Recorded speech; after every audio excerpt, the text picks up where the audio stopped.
Salut tout le monde, c'est Niram. On se retrouve pour une nouvelle vidéo. On est avec Mathias de Shiftech. Salut. Comment ça va? Enchanté, ça va et toi? Ça va, ça va. Aujourd'hui, il nous présente un RS3.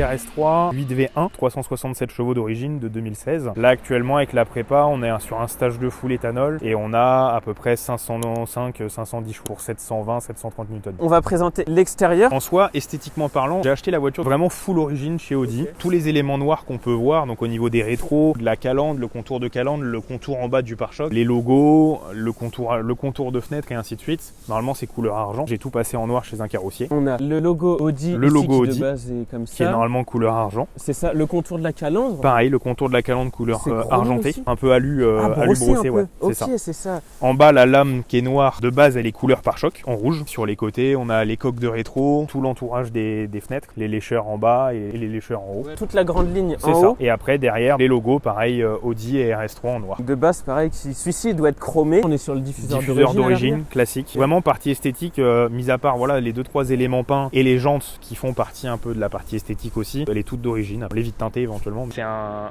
rouge catalonien. Et un rouge catalonien, en gros, c'est rouge Espagne. Donc Espagne, tu sais, ça fait un peu orangé quoi. Niveau jantes, d'origine, c'est les rotors. On est parti sur des jantes ProTrack qui sont plus légères et un peu plus typées circuit, on va dire. Pour donner un ordre d'idée, à la balance, on a à peu près 2,8 kg d'écart entre les jantes d'origine. Donc déjà, les jantes d'origine sont pas très lourdes. C'est énorme. Ouais. Il y a 2,8 kg d'écart entre un set de jantes comme ça et un set de jantes d'origine. Ah ouais, quand même. Donc, par jante, 2 kg. C'est ça. Au plus c'est léger, au plus tu as une motricité qui est rapide, on va dire. C'est quoi là? C'est en full alu ou ouais. T'en as plein qui sont en alliage. Donc, du coup, là, on est vraiment sur là, la jante là, c'est de l'alu. On a freinage du coup de la RS. Freinage d'origine, il y a juste des plaquettes performance avec des durites Avia. Ok. Les durites, ce qui font que quand tu appuies sur le frein, les durites s'élargissent moins. C'est ça. D'origine, tu as des durites sur toutes les voitures, type un peu caoutchouc silicone. Et là, c'est de la tressée du coup. Là, c'est de la tressée en inox. Donc forcément, même si tu appuies fort sur le freinage, les durites, elles gonflent pas. Okay. Donc vu que ça gonfle pas, avec la température de freinage, tu as un meilleur feeling au niveau de la pédale. On a un bon liquide dedans, du RBF 600 je crois de mémoire. C'est un liquide qui est amené à mieux réagir avec la température. On les rabaisser pour la tenue de route et tout ça, et aussi forcément pour l'esthétique. À l'avant, tu dois avoir les phares dynamiques, les clignotants coquilles et au niveau des feux. Normalement,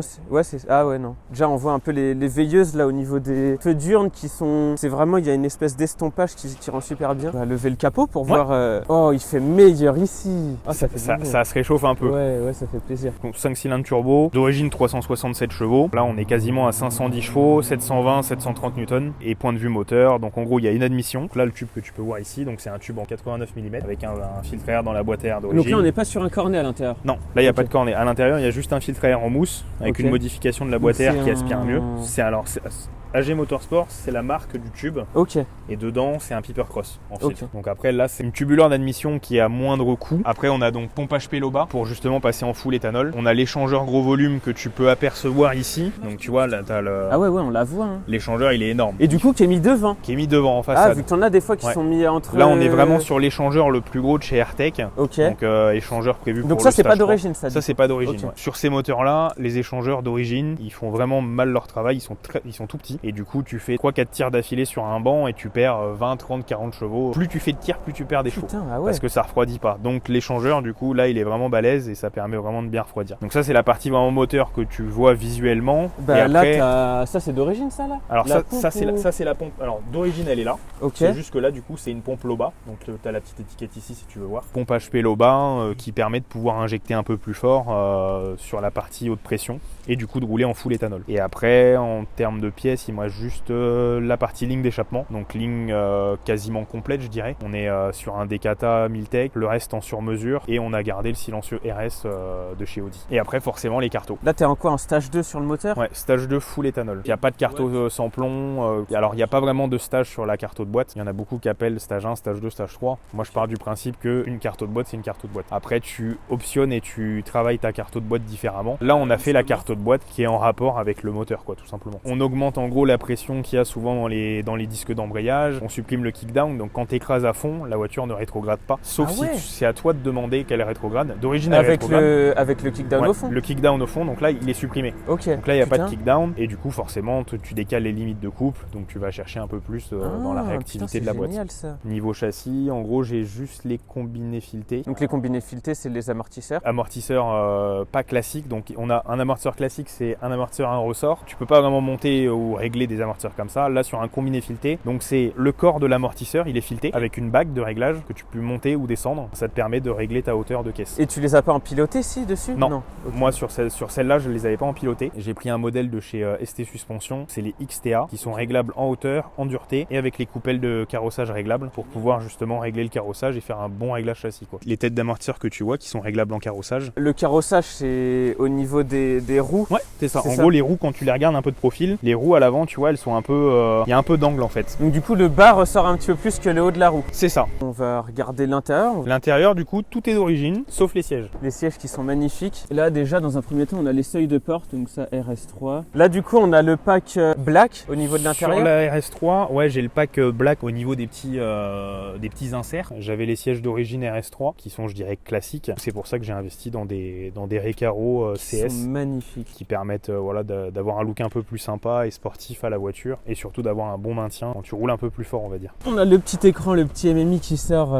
Ça c'est bien ça justement pour la chaleur comme on a dit en été pour éviter qu'ils prennent trop dans la gueule. C'est bien, tu vois, t'as le petit bouton, tu peux le rentrer et le fermer si tu veux. Ça c'est top. Tu vois, donc tu peux rouler avec pas d'écran ou tu peux sortir l'écran si tu as envie de rouler avec l'écran. C'est vrai que ça c'est super bien. Là on a du coup le volant RS3 cuir et Alcantara au-dessus. Comme tu disais sur les nouveaux, c'est le contraire. L'Alcantara est ici et le cuir est en haut. Et du coup l'airbag est plus petit. On est sur les compteurs à aiguille. Avec le milieu on peut mettre en digital aussi pour donc là tu peux mettre un peu ce que tu veux. Moi généralement je roule avec la température d'huile. Ok. Après tu peux mettre aussi ta vitesse instantanée, tout plein de process que tu veux. Et t'as combien d'autonomie là-dedans Alors là en 100% éthanol, en moyenne on fait 350 km. En moyenne sans tirer comme un fou dedans? Ouais. Et en tirant comme un fou? En tirant comme un fou, sur circuit, avec un plein j'ai dû faire 180 bornes à peu près. Ah ouais. À peine. Ah ouais là ça pique. Hein. Si on peut appeler ça un inconvénient, c'est un des inconvénients de l'éthanol, c'est que l'éthanol forcément ça consomme plus, surtout quand tu es sur une partie éthanol qui est vraiment prépa. La carto qu'on a fait aussi, c'est une carto vraiment full éthanol, on n'a pas cherché à réguler la conso. Oui, là en gros l'élément principal de la carto c'est la perf. Quand tu es sur circuit tu peux vraiment lui en mettre plein la gueule et... Ouais, la prépa est fait pour, ça suit, d'où l'échangeur aussi, parce que sans échangeur sur circuit, tu fais vraiment chauffer la température de ta voiture et tu fais galérer le moteur quoi. Et niveau freinage c'est pareil Niveau freinage, alors d'origine le freinage des RS3 c'est pas réputé pour être les meilleurs. Les 8Y il me semble qu'ils sont beaucoup mieux. 8Y normalement ça a été revu un petit peu. Après de toute façon au vu du poids de la voiture et au vu de la grosse pince étrier qu'on a à l'avant, c'est quand même du 8 pistons donc c'est intéressant. Ah ouais putain quand même. Le disque en soi est pour moi pas optimal. C'est pour ça qu'il faut généralement passer sur du gyrodisque style bol alu ou ce genre de choses. Après c'est forcément beaucoup plus cher. On est quasiment à 1500 € la paire de disques. Ouais bah et bah écoute on va aller faire un petit tour hein. On va aller essayer tout ça. On fait ça. On déclenche le launch. Tout vert, tout est entendu. Oh bordel. Attends, je vais aller filmer ça de dehors. Oh là là.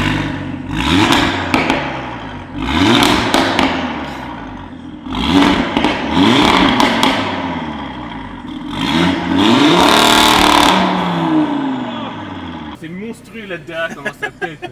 Ça fait combien de temps que tu l'as la voiture? Un an. Ouais. Je fais le projet en un an. Je sais exactement chaque pièce qui a été montée. C'est moi qui ai tout choisi. On a monté ça avec les gars à Shiftech.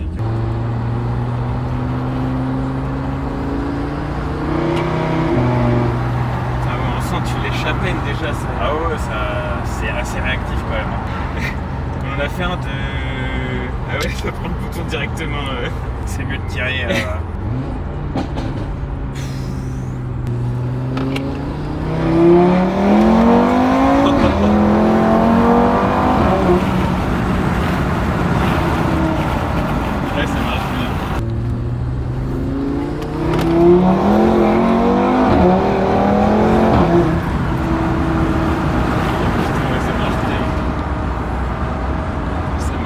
J'avoue, sa sortie de virage là, ça peut vite, ça peut vite partir quand même. Ah ouais, quand même. Bah, si la route elle est un peu humide ou quoi, mine de rien, il y a quand même 730 newtons. Ouais. Donc oui, des fois ça a tendance à glisser un petit peu. Quand tu déconnectes tout en première, deuxième, oui, ça patine un peu. Là, on est du coup sur un avant-arrière. 4 roues motrices. Ouais, mais c'est pas un 50-50. Non, de mémoire, c'est un 70-30. Ok. Ouais, donc ça va, c'est pour l'avant, pour l'arrière. Et en plus, le quattro, après, si tu laisses les aides, ça rattrape bien. En vrai, si tu laisses les aides, franchement, il n'y a aucune raison que ça parte. Il n'y a vraiment pas de problème. C'est quoi boost en bas là? C'est quand tu accélères, c'est la pression turbo. Ok, putain, j'avais jamais vu ça. On regarde dès que tu mets un peu. Là, bordel de merde. C'est vraiment une bonne caisse, hein, le RS3. Moi j'aime bien. Et du coup, tu vends pourquoi? Pour changer de projet. Qu'est-ce que tu veux faire comme projet? Je veux quelque chose d'un peu plus gros.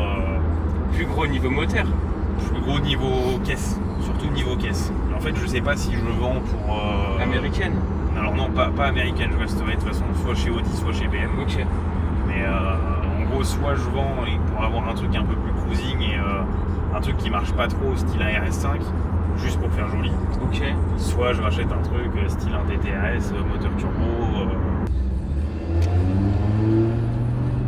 Là, t'es en valve ouverte? Là, elles sont ouvertes. Mais elles s'ouvrent à 100%, passé 3005. Ah ouais. Ah, c'est même pas tout le temps ouvert? Non. Ok. Ouais, on sent quand même que si t'appuies un peu plus, ça fait plus de bruit. Surtout en plus quand je monte un peu plus haut dans les tours.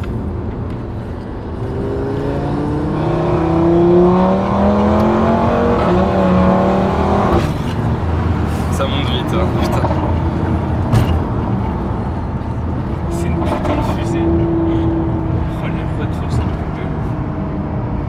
Ça, les retours, c'est d'origine là? Ouais. Ok. Ouais, après c'est amplifié parce que forcément la ligne est libérée, quoi. Ok.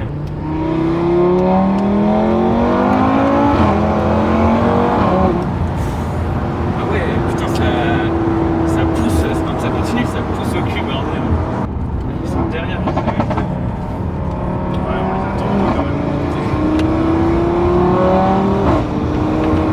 C'est un truc qui me Regardez, faut juste lever le capot, je vais te dire ce qu'il y a.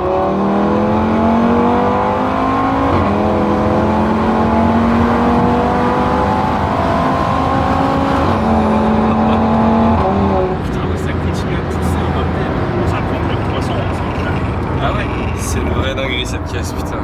T'as déjà pris les 300? Ouais, sur le PV. Ouais, c'est ça. Mais j'ai déjà pris les 300. Elle prend plus que 300. Au compteur vraiment, ça s'arrête ici aussi? Là, ouais, ça s'arrête. Ouais, mais même au niveau digital? Non, digital, ça continue. Ok, ah oui, du coup, t'as pris plus que 300? Un petit peu plus. 300 combien? Sincèrement, je sais plus. Après, j'ai vu 300, et après, j'ai pas regardé. Ouais, c'était avant la barrière des 300.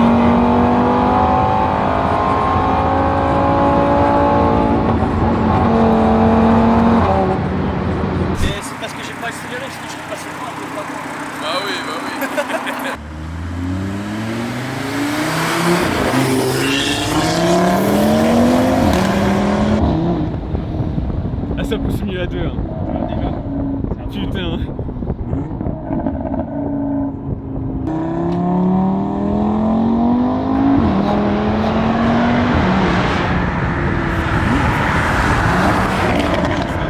Ouf, comment ça mitraille.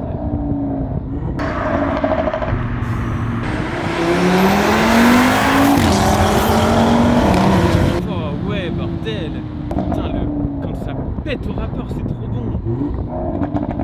Je dois tellement te marrer avec ça.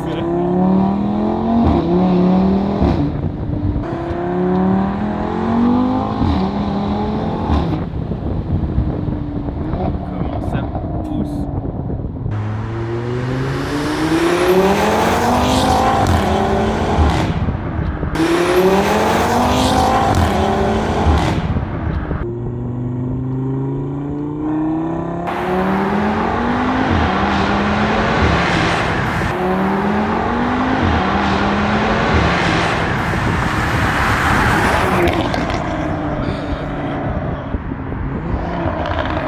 Bah dans les sorties de rond-point et dans les ronds-points, ta voiture elle tient sa mère. Ah j'accélère pas là. Ah, dans les sorties de rond-point et dans les... de jouer avec l'accélérateur, ma voiture elle...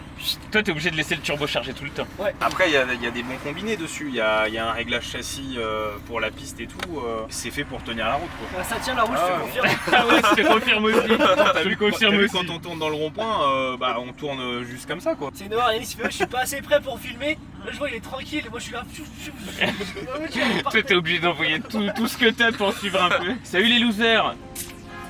Messieurs, dames, c'est la fin de cette vidéo. Mathias, je te remercie. Merci à toi. C'était super bien. Au plaisir. Super belle voiture. Abonnez-vous. Et c'est ça. Voilà. Abonnez-nous. Si les gens veulent te poser des questions ou quoi que ce soit, il est juste là. C'est Matt-Shiftek. Si vous voulez lui poser des questions sur ses prépas, bref, si vous voulez aller vous abonner, c'est pareil. Voilà. C'est ça, sur autre chose, bon, pas n'importe quoi non plus. Hein. Moi je répondrai, il n'y a pas de souci. N'hésitez pas à vous abonner, le pouce bleu, le commentaire, et puis à bientôt.